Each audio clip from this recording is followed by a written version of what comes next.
The Silent Empire. The Awakening. Dr. Sarah Chen woke up screaming. Not from pain, but from silence.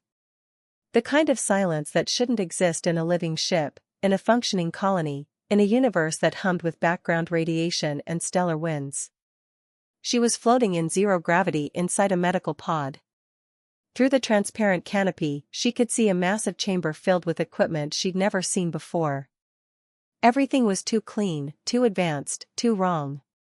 Her last memory was boarding the colony ship Meridian with 10,000 other volunteers. Earth's best and brightest, heading to a new world.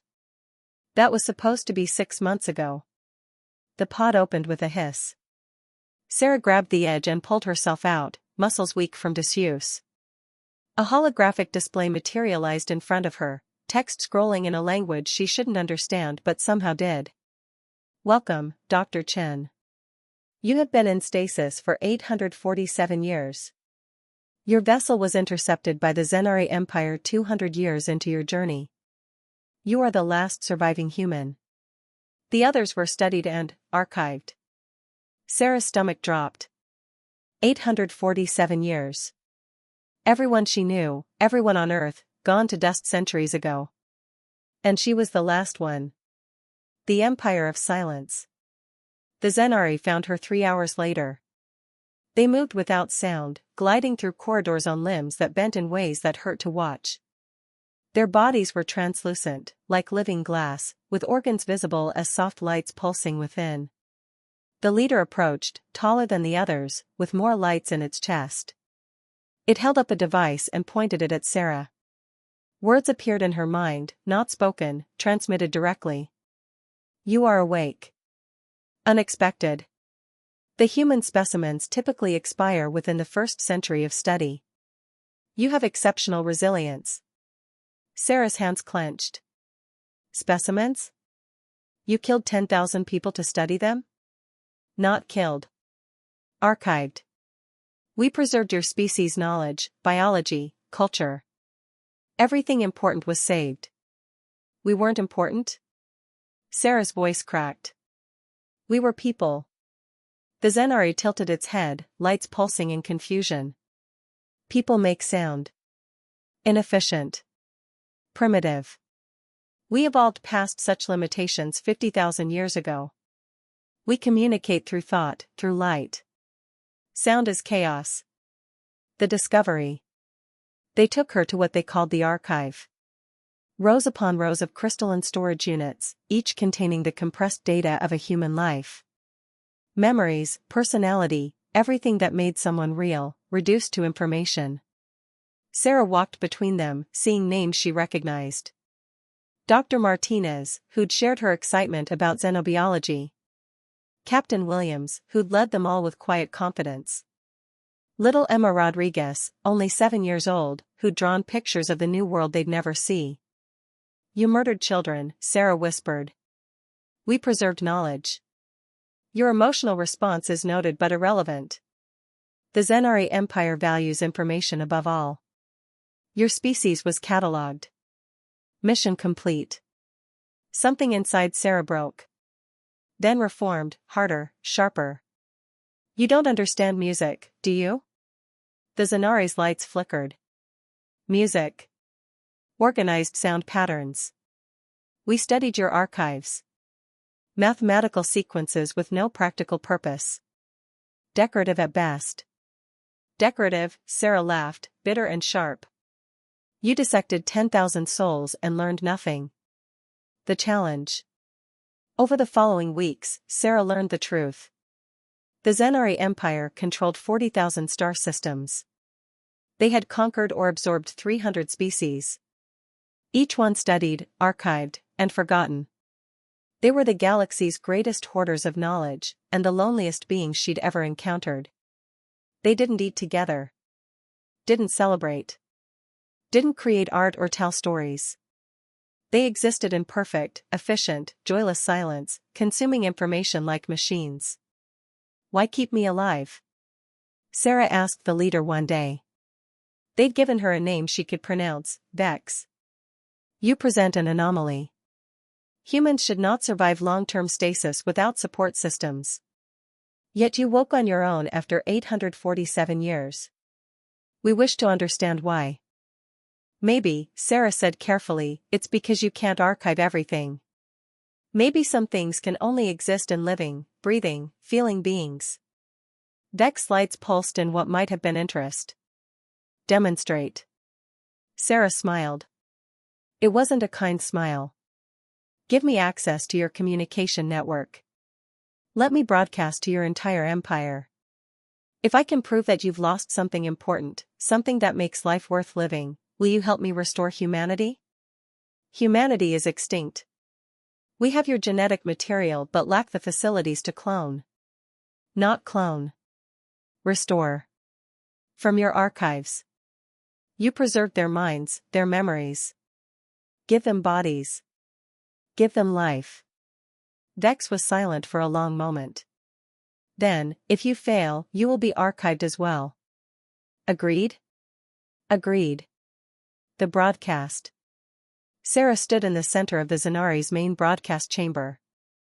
Every ship, every station, every world in their empire could receive what she was about to send. Billions of Xenari, all connected through their network of thought and light. She'd spent 2 weeks preparing, digging through humanity's archived cultural database. She'd found something perfect, something that would either save her or doom her. People of the Xenari Empire, she began, her voice carrying through technology that translated it into light patterns across their network. You pride yourselves on knowledge. On understanding. But you've forgotten something crucial. Information isn't wisdom. Data isn't understanding. And silence isn't peace. She took a breath. My people had a saying, music is the space between the notes. It's not just the sound. It's the silence that gives sound meaning. The pause that makes the note important. You threw away the notes and kept only silence. Let me show you what you lost. Sarah closed her eyes and sang. The song. She'd chosen Hallelujah by Leonard Cohen. Not the original, but the version covered by hundreds of artists over centuries, each one adding their own pain, joy, loss, and hope. It was humanity in audio form. The Xenari network carried her voice to billions.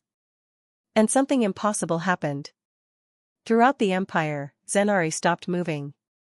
They'd never experienced anything like this. Information they could process instantly.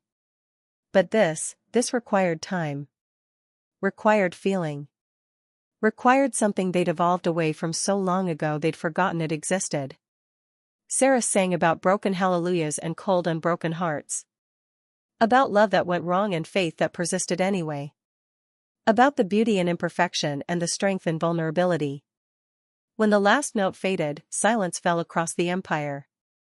Real silence this time, not the absence of chaos, but the presence of something profound. Dex appeared before her, lights pulsing erratically. What was that? That, Sarah said softly, was humanity.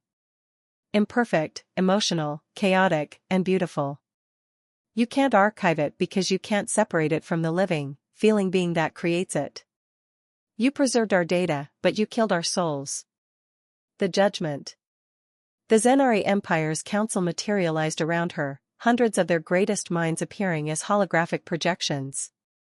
For the first time in 50,000 years of evolution, they didn't know what to do. The human has demonstrated something unprecedented, one elder said, lights flickering with uncertainty. We feel, we experience, what is this? Emotion, Sarah said. Wonder. Curiosity. Maybe even regret. You evolved it away because you thought it was inefficient. But efficiency isn't everything. Knowledge without wisdom is just noise. And you're drowning in it. Deck's light steadied. What do you propose? Restore humanity. All of us. Give us a world of our own. In exchange, we'll teach you what you've forgotten. How to feel. How to create. How to live instead of just existing. Why would you help us? We destroyed your species. Sarah thought of the archive, of 10,000 souls trapped in crystal prisons. Of Emma Rodriguez, who'd never see the new world she'd drawn in her pictures. Because, she said, holding on to hate would make me just like you. Empty. And because if I can teach the galaxy's most advanced species how to be human, then maybe my people's death meant something. The council deliberated for 3 days. Sarah spent them in her quarters, teaching herself more Zenari technology, preparing for either outcome. When Vex returned, its lights were brighter than before. The council has decided. We will attempt restoration of human consciousness into cloned bodies. But there is a condition. What condition? You must stay. Teach us. Help us understand what we've lost. This will take decades, perhaps centuries.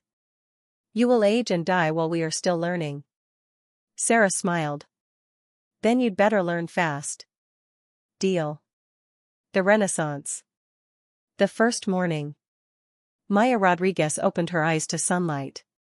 Real sunlight, filtering through leaves she didn't recognize, warming skin that felt both familiar and strange.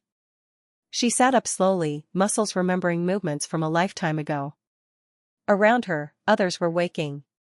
Hundreds of them, lying in a field of soft grass under an alien sky. Everyone from the meridian, restored, alive, confused. Mom? A small voice, terrified and hopeful. Maya turned and saw her. Emma. 7 years old, exactly as she'd been the day they boarded the colony ship. The day they'd died. Emma ran to her and Maya caught her, holding tight, both of them crying. Around them, families reunited. Friends found each other. Strangers became allies in their shared confusion. Sarah Chin stood at the edge of the field, watching. She was 30 years older than when they'd last seen her, hair streaked with gray, face lined with time. But her smile was genuine. Welcome back, she said. I know you have questions. I know you're scared. But you're alive. You're home. Well, your new home, anyway. The truth. They gathered in the town Sarah had built over 30 years. Buildings that mixed human architecture with Zenari technology, creating something entirely new. As the sun set, painting the sky in colors Earth never had, Sarah told them everything. The colony ship intercepted. The 847 years of stasis. The Zenari Empire's cold archiving of humanity. Her bargain to restore them all. We've been given a world, Sarah explained, gesturing at the landscape around them. Vexera Prime. It's ours, completely. The Zenari have guaranteed our sovereignty. But in exchange, I promised we'd teach them something they forgot. Teach them what? Captain Williams asked. He looked exactly as he had 877 years ago, but his eyes held the weight of recovered memories. How to be alive, Sarah said simply. They've spent 50,000 years evolving toward perfect efficiency. They removed emotion, art, music, everything they considered wasteful. And they became the most successful, powerful, and utterly miserable species in the galaxy. The teaching begins. The first Zenari student arrived a week later. A young one, barely 2 centuries old, lights pulsing with nervous energy. I am called Lex, it transmitted. I wish to learn music. Sarah introduced it to Marcus, a former music teacher from the Meridian. Marcus had been skeptical about teaching an alien made of living glass, but he was a teacher first. Music, Marcus said, holding up a simple flute he'd carved from local wood, is math plus emotion. You understand math. Let me teach you emotion. He played a simple scale. Lex's lights flickered in response, processing the patterns. Then Marcus played a melody, something sad and sweet, and Lex's entire body dimmed and brightened in ways it never had before. What is this sensation? Lex transmitted, lights pulsing erratically. Internal systems are destabilizing. I am experiencing. That's feeling, Marcus said gently. You're feeling the music. Don't fight it. Let it happen. The Garden of Voices. Emma Rodriguez, now 10 years old in a body that had been restored at 7 and aged 3 years naturally, had an idea. She'd always been creative, always seeing possibilities others missed. "We should make a place where humans and Zenari can experience art together," she said. "Not a museum.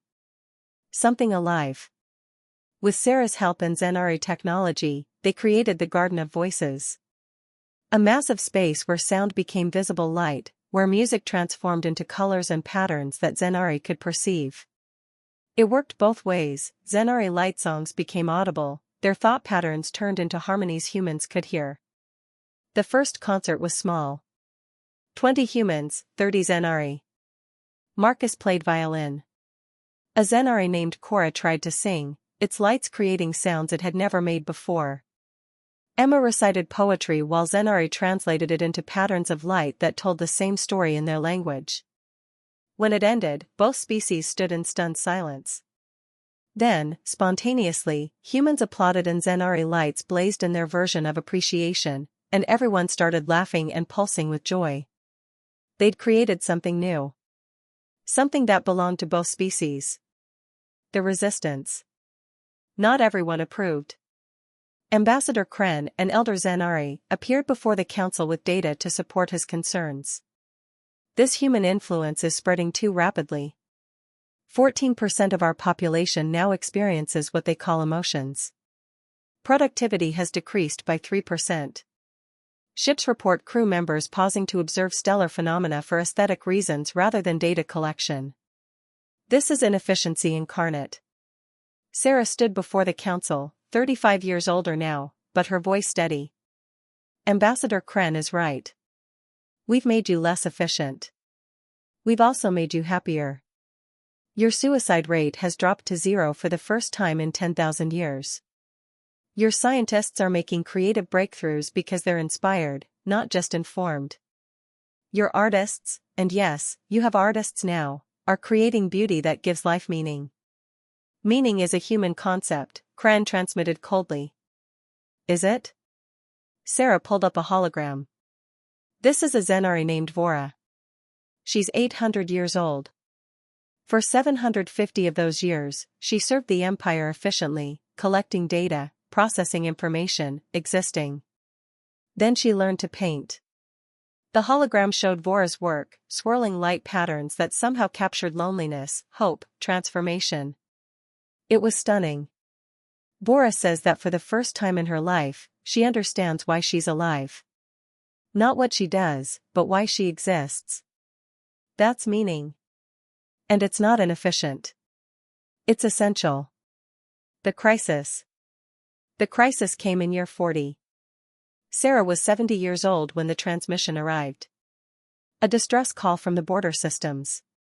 The Krell, a warrior species that had resisted Zenari expansion for millennia, had launched a massive assault. 50 systems under attack. Millions of Zenari in danger. The Empire's response was pure logic: evacuate valuable personnel and data, abandon the rest, minimize losses. It was efficient. It was also heartless. Emma, now 27 and serving as the human liaison to the Zenari Council, stood before them with fire in her eyes. "You can't just abandon them. Casualties are acceptable within calculated parameters," Ambassador Kren transmitted. "This is the logical response." "Logical? Your people are dying and you're calculating acceptable losses?" "Yes. This is efficiency." Emma looked at Vex, who had become the Zenari's primary liaison to humanity. "Is this what you want to be? Is this the empire you've built? Because it's not the one humans want to be part of. The human solution." Captain Williams, now serving as commander of humanity's small but growing fleet, had an idea. The Krell aren't attacking for resources. They're attacking because the Zenari tried to archive their species 2 centuries ago. This isn't war. It's revenge. Sarah nodded slowly. "Then we don't need weapons. We need diplomacy." "The Krell refuse all communication," Vex transmitted. "They have for 200 years. They refuse Zenari communication," Emma corrected. "Have they ever met humans?" 3 days later, Sarah stood on the bridge of a small ship, Emma beside her, broadcasting on all frequencies toward the Krell fleet. People of the Krell Empire. My name is Sarah Chen. I'm human. My species was destroyed by the Zenari 877 years ago. They archived us, studied us, reduced us to data. I know your anger. I've lived it. Silence. Then a response, harsh and guttural. Then you know why we attack. They must be destroyed. I thought so too, Sarah said. But destruction is what the Zenari do. Archive, categorize, eliminate. If you destroy them, you become what they were. Is that what you want? What else is there? Emma stepped forward. Transformation. The Zenari are learning to feel. To create. To value life instead of just data. They're not perfect. They're not forgiven. But they're changing. And if you give them time, they might become worthy neighbors instead of enemies. The concert. The Krell commander agreed to meet. Not for negotiations, for demonstration. Emma's idea. They gathered in the Garden of Voices. Humans, Zenari, and 1,000 Krell warriors who came armed but curious. Emma stood center stage, now 30 years old, with her mother Maya beside her. War is easy, Emma said. Creating peace is hard. Let us show you what's possible when enemies choose to become something else. They performed a piece Emma had composed over 10 years. Human voices, Zenari light songs, and a new component, Krell war drums, transformed into rhythmic harmony instead of battle calls. The music told a story. Loss, anger, grief. Then slowly, carefully, hope. Understanding. The possibility of something new. When the last note faded, the Krell commander stood. He was massive, scarred, ancient. He'd fought the Zenari for 3 centuries. You take our drums of war, he said slowly, and make them sing of peace. This is powerful magic. Not magic, Sarah said. Just choice. You can choose revenge and achieve nothing but more death. Or you can choose transformation and maybe, just maybe, create something worth living for. The new alliance. The peace treaty was signed in the Garden of Voices.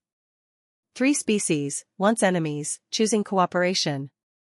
The Zenari agreed to never archive another species without consent. The Krell agreed to cease hostilities. Humans agreed to serve as mediators and teachers. Sarah was 80 years old when she retired from active duty.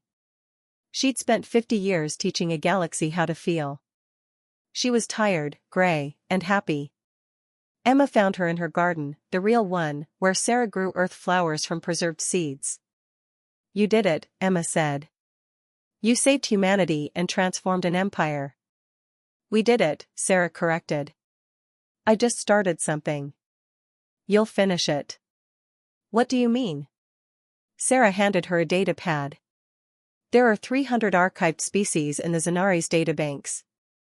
All of them could be restored, just like we were. It'll take centuries.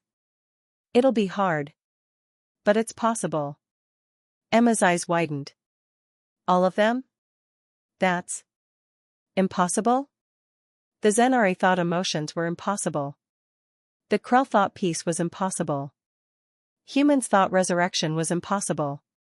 Sarah smiled. Seems we specialize in impossible. The legacy. Sarah Chen died at age 92, surrounded by humans and Zenari who'd become her family. Her funeral was attended by representatives from 40 species, including the Krell commander who'd learned to appreciate music. They didn't mourn in silence. They celebrated with sound, music, laughter, stories. The Zenari struggled with the concept at first, but Emma showed them how. She taught you to feel. Now feel joy for her life instead of just sadness for her death. Vex, now ancient by Zenari standards, stood before the assembled crowd. Its light song was beautiful, sad, and full of gratitude. She was one human. One voice. But she taught an empire to sing. Taught warriors to create instead of destroy. Taught silent beings that sound could carry meaning. She was small and weak by Zenari standards. But she changed everything. Emma stood beside her mother's grave marker, a simple stone with an inscription, "She taught stars to sing." "Mom wanted me to continue the restoration project," Emma said. "The other 300 species. It's going to take my whole life, maybe longer." Maya put an arm around her daughter. "Then we'd better get started." The future. 200 years later, the restoration had become the galaxy's greatest project. Species thought lost forever woke on new worlds, guided by humans who'd learned from Sarah's example. The Zenari Empire had transformed into the Zenari Commonwealth, no longer conquering but nurturing. Emma's great-great-granddaughter, also named Sarah, stood in the Garden of Voices, now expanded to cover an entire moon. She was teaching a newly restored species called the Morphins how to create art. "My ancestor believed that making something beautiful was humanity's greatest strength," young Sarah said. "Not weapons. Not technology. Beauty. Creation. The ability to look at darkness and sing anyway." One of the Morphins, still adjusting to having a body again after 3,000 years of being Data, asked, "Why? Why does your species care about us? About strangers?" Sarah smiled. It was her namesake's smile, passed down through generations. "Because someone cared about us once. A single human woman refused to let humanity die forgotten. She taught an empire to feel. And that changed everything."